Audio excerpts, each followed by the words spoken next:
Cool. Hi, welcome to another one of our videos. Today we're going to be talking about cybersecurity strategy. So as always, I've gathered some people from the HPP group, but for the first time as well, we've got a guest speaker on.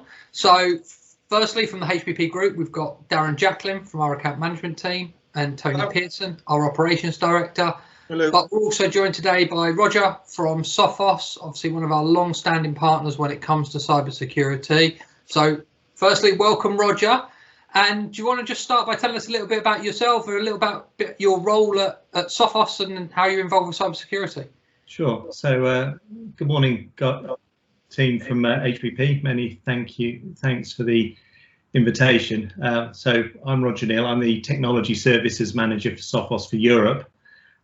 We've worked for years with HPP and really honoured to actually be the first partner to actually come and join one of these sessions. So within Sophops, I run the European Professional Services team. I also run the UK channel sales engineer team. So these are the pre-sales consultants and cybersecurity consultants that work with our partners like HPP to actually then help train and enable them to install and support our solutions. And also then give them extra cover during pre-sales engagements or post-sales engagements where they need to come and ask us for some extra support or just technical questions and things like that. So I'm really happy that we're actually here today to talk to you. Excellent. Right then. Well, let's get started. So cybersecurity strategy. I suppose the first question, Darren, is why do businesses need a cybersecurity strategy, and is it any different to an IT strategy? Yeah, so I think they are, well, probably a couple of years ago, they probably will go hand in hand with each other. People would look at their IT and think security was included within that, but things have evolved quite a lot. Threat landscape has grown massively over the last few years. So I think a lot of people need to start looking at not only what I need to have to keep my business running in terms of IT, and then secondly and separately is what do I need to do to make sure that that is secure as well. And I think that's where those two things, as much as they are one and the same, they do go separately in the same breath, if that makes sense. And Roger, what do you think are the kind of the cornerstones or the key parts of a good cyber security strategy for a business? It's a good question, because I think a lot of businesses do forget about it. And as Darren's quite rightly put, it does need thinking about, and it needs thinking about from the top down. So it needs to have buy-in from the board and the managing director. It needs buy-in from the users as well, because again, if they don't agree with what's happening or understand what's happening, then you're never going to get a good security solution implemented. It also needs training, regular testing. So we use the term tabletop exercises within Sophops, and again, that's term within it's becoming more popular, but what it does is it gives the business a chance to kind of almost role play through scenarios with different departments, different teams to actually validate the plan works, and then continuously evolve it to keep it current, keep it up to date, reflect changes in the way the industry is moving. So we've all had a huge shift in the last 12 months or so from working predominantly in offices to working from home. And what we're finding is a lot of businesses don't update their DR plans and their emergency plans to cover the fact that you've got people sat at home, so they can't go into a server room necessarily, or they can't do stuff. And that's certainly one of the things that I've seen over the last 12 months that businesses are slowly waking up to. Brilliant. And Tony, so whenever anyone puts a strategy in place, the first thing they need to do is work out where they are right now before they decide where they're going. So how does a business, certainly businesses who don't necessarily understand IT and don't necessarily understand cybersecurity, how do they assess where they're at, what their risk is, what factors are going to be key for them? Where do they even start, and how do they go about that? So I think initially partner with somebody. So get a good partner that understands your business, your industry, and who's got a proven track record of putting strategies, cybersecurity strategies certainly together, and pick that partner that can help you do that. Once you've kind of selected that partner, it's then to do a bit of a risk analysis on the business, find out what the risks are, what the current processes are, and then kind of work backwards from there. But it's all about selecting the right partner, someone you can work with who can really get under the hood of your business from a security perspective, because there's a lot more to it than just antivirus and firewalls nowadays, especially as Roger mentioned with home working. That's taken most cybersecurity strategies from probably supporting from being one site, being the business, to being 50, 60, 70 sites that need some form of strategy applying to them. What sort of things can affect that risk? Obviously, home working definitely one of them. We're all very aware of that from the last 12 months. But is it about the type of data they're holding? Is it number of staff? Are there certain factors that make businesses, if you like, a high risk or have more to lose than another business? Or is it just simply down to size? I think some of the areas are common. So HR data, things like that, are absolutely common against every business. And again, small business has the same data effectively of their employees than a large business. It's just volume of data that's different. The other things that businesses don't think about is intellectual property. And again, smaller businesses create an event and invent new gadgets, new tooling, new ideas, new software just as often as a large business.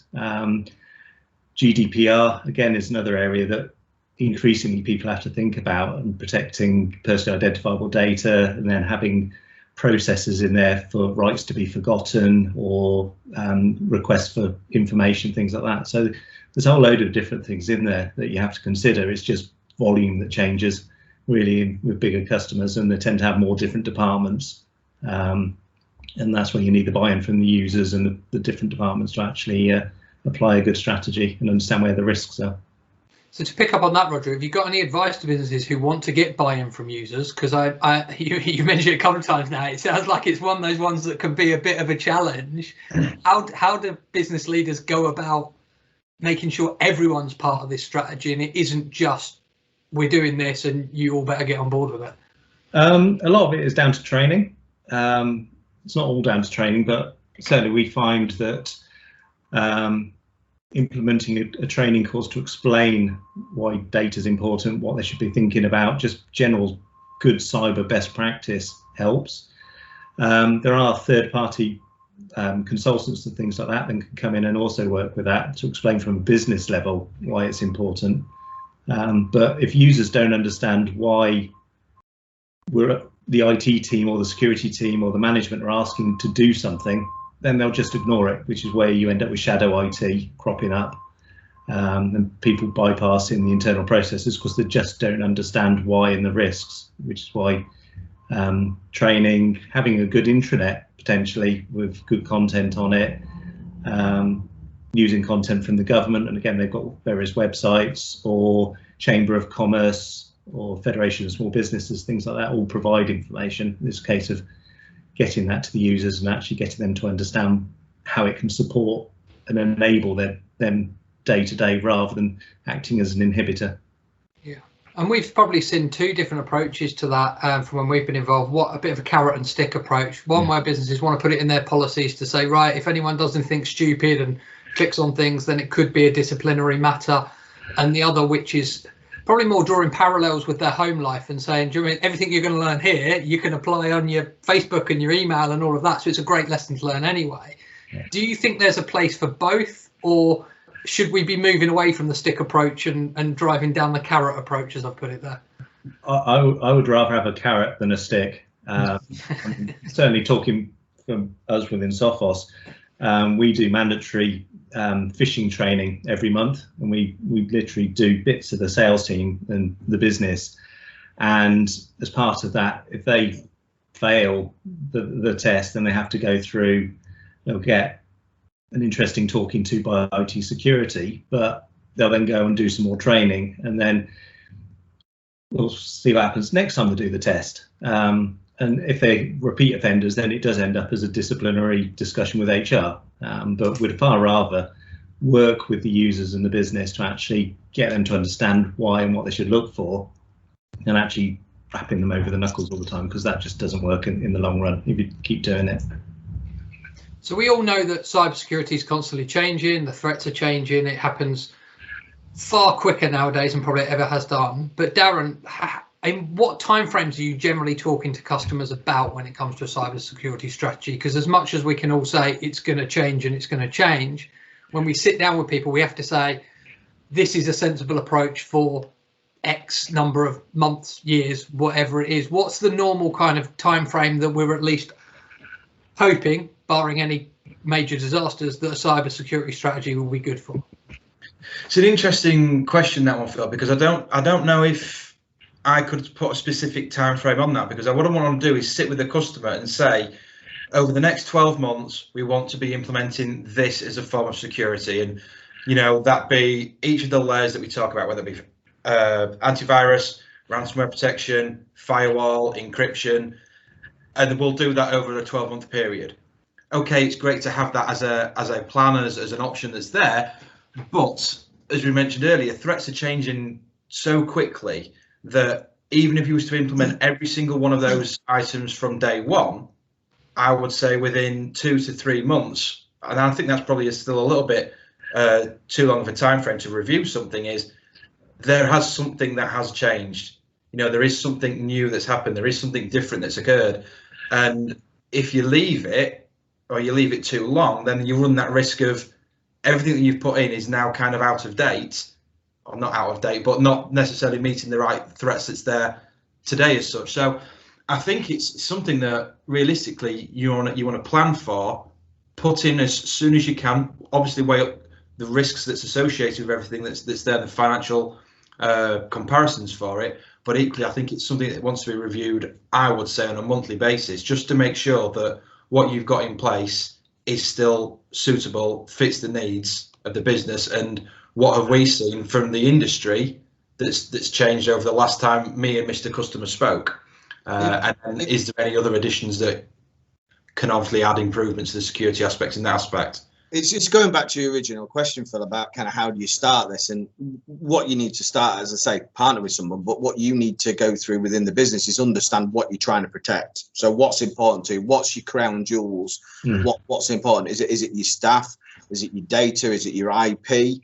And understand what is it you're trying to secure. And once you can understand what it is you're trying to secure, then obviously your strategy can work upwards from there.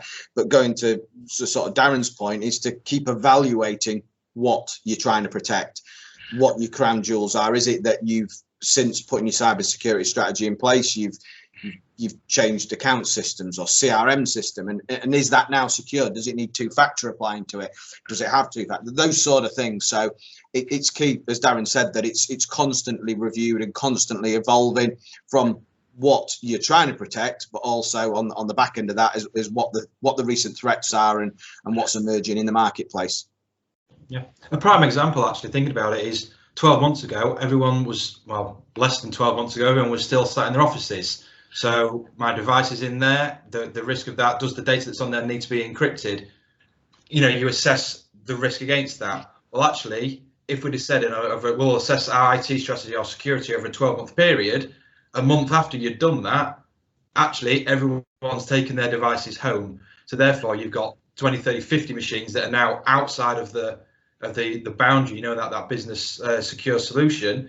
And do they need to be encrypted? And if you'd have just looked at that over a 12-month period, you've got a big risk there of everyone's devices outside of the business with that additional risk of theft, because they're not in one building to be secure now, they're in 50 buildings that need to be secure. And is that a theft of your data, a breach? Yes, it is. So you need to make sure that you evaluate on scenarios as well. Yeah, the other area, totally agree with you on that, Darren. I think the other area that people are also embracing is that move to cloud. So that move to either AWS, Azure, or other third-party public cloud systems. And certainly what we see is a lot of businesses forget to actually treat it like a data center somewhere else. So they shift all their critical data up there and then assume that the public cloud supplier will actually then protect it all. And certainly again, this whole move to home working has kind of driven that over the last 12 months. And you've got to treat it like your data center. You've just got to firewall it, IPS it, access rights to it, VPN into it, things like this that, again, a lot of businesses don't think about. And this is where you guys, HBP and others, can actually help as consultants to actually guide them through that process to understand shared responsibility and things. Yeah, it's a very valid point. That I think it's a bit of a misconception that if you go to AWS or Azure, that Microsoft are taking care of your patching and your firewall and your antivirus. Well, basically, they're doing nothing. They're giving you a virtual machine and nothing else. And technically, it's less secure than having a machine on premise because it's in the Azure platform. So it's so easy. And I think I watched a Sophops video a few years ago that somebody did that spun up a server in Azure, and within seconds there were thousands of rogue connections connecting to it. And it's a valid point. And we talk about what data you're trying to protect and where is it. Well, Azure Amazon Web Services, I would say, is less secure than having servers on premise. Out the box, you've got to protect that, and you've got to go to essentially that next level because it is more vulnerable because it's in that public space. Yeah, totally agree. You've all touched on some things here as well that suggest that cybersecurity strategy is not just about the software, and we've covered trading as one of them as well. And we all know software is absolutely key for this. One of the reasons we partner with Sophops and we use your solutions, obviously. And I think we've covered on some other videos that the software is so good nowadays that it is just a case of it's a no-brainer. Let's get that in, let's configure it right, and that protects the level of our business. Actually, someone, I can't remember who said it now, but someone talked about kind of user access rights into systems and things like that. We've obviously touched on training. Where do we hold our data? How do we hold it? How do we protect it, whether that's with software or just from file structures? Is that a consideration that should be taken part as your IT strategy anyway, or is that where the lines start blurring and that now becomes a cybersecurity strategy? Tony, I'll chuck that one to you. Good question, and I suppose it does. That is where the overlap, and Darren spoke about initially about sort of IT and security strategies years ago being kind of one thing, and I think that's where it does overlap. But I think it's important to have two separate strategies that do kind of interlace with each other. Is probably a better way to explain it. And then there isn't that grey area that the hardware strategy thinks that the security strategy is picking that up, and vice versa. And it's important that they both run in parallel and they interlace and they're reviewed together to make sure nothing does fall through those gaps per se. Okay, and then one thing I'm always conscious of, and I talk about this with you guys sometimes as well, is that when it comes to cybersecurity, we constantly talk about this evolving process, this almost never-ending list of potential threats that are out there that are only ever going to get worse, and they're either going to get more sophisticated or cleverer on how they attack us. And a business's budget is not the same as that. Unfortunately, it doesn't constantly grow. Normally, there's a very definitive endpoint on a budget. So how does a business, in some respects, know when to stop when we're saying never stop? Because they can't just keep spending money and money and money. In most cases, there are some businesses who have it as very high priority.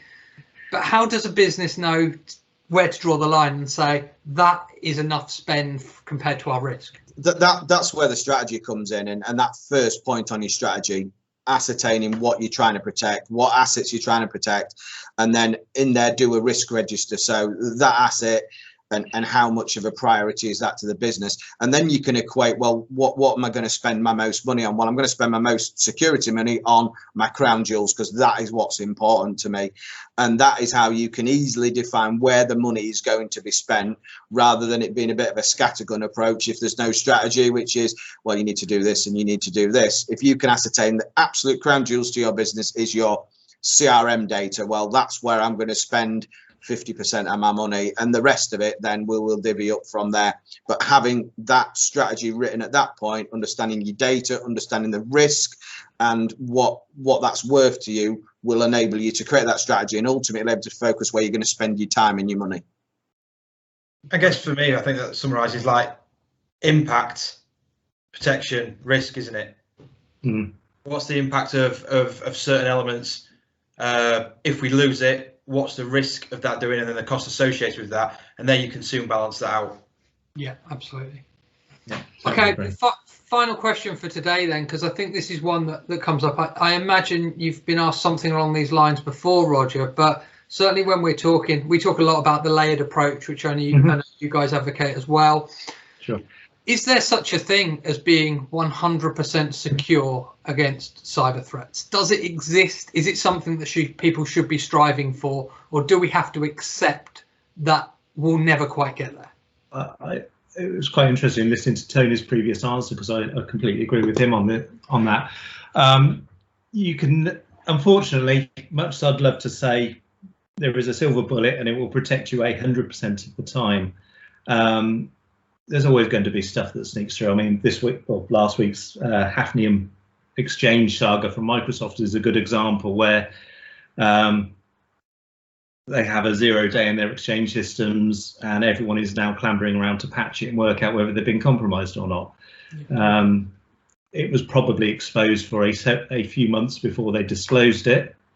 And whilst the industry has responded really quickly with anti-malware protection, IPS rules for firewalls, things like that, updated email rules to stop the emails getting in the first place, all the way that the compromised exchange server getting in, there's always that small window. And using as many layers of protection as possible, using tools like endpoint detection response or managed threat response type solutions, where you have a third-party company such as Sales or the vendor managing your security solution, will help spot these things. But there is always that grey area of stuff that potentially can get in, and all you can do is buy a solution that has as many layers of protection as possible, that's as easy to use as possible, that will try and protect you. And again,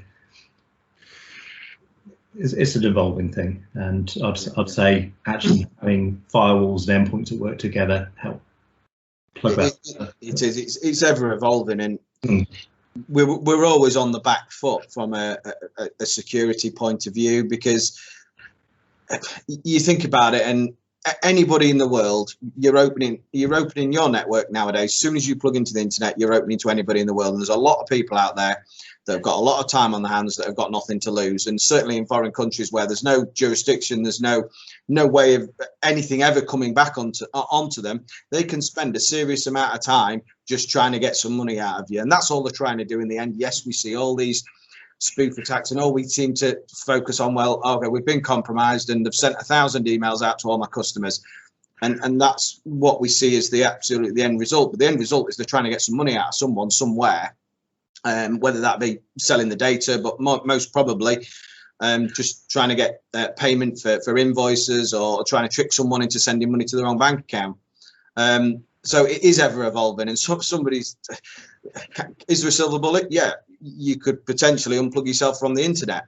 But what functionality is that going to give you of a business? But then there's still other risks, as in, okay, unplug myself from the internet, but then I need to get some data, so I put it on a USB memory stick. And so Roger said, yeah, there is no silver bullet. And I know you all laugh about unplugging yourself from the internet, but that's one way that would improve your chances, put it that way. But are you going to live with that? No, we're not in this day and age, are we? No, and we've got to turn off our phones as well. So yeah, so anything we're connected to nowadays, we'd have to go off. So there you go. I think we'll wrap it up there. We've given the 2 key bits of security. 1, either live in a hole and don't ever speak to anyone ever again, or start from the beginning with your cyber strategy. I think the point that all of you have made about looking at the risk, looking at the impact of that risk, and then assessing the costs associated with it are the perfect way to start that strategy. Obviously, it can go in slightly different directions depending on what you find from that. But ultimately, it's then about finding the layers of protection in each area of your business that are going to obviously reduce that risk. We might not quite get to 100%, but reduce that risk as much as we possibly can, in line with the impact and the costs, of course. So thank you very much, guys. I always appreciate your time and your input. And obviously, we'll hopefully be back soon with some more videos. So thank you. Yes, Phil. Thank you. Thanks, guys.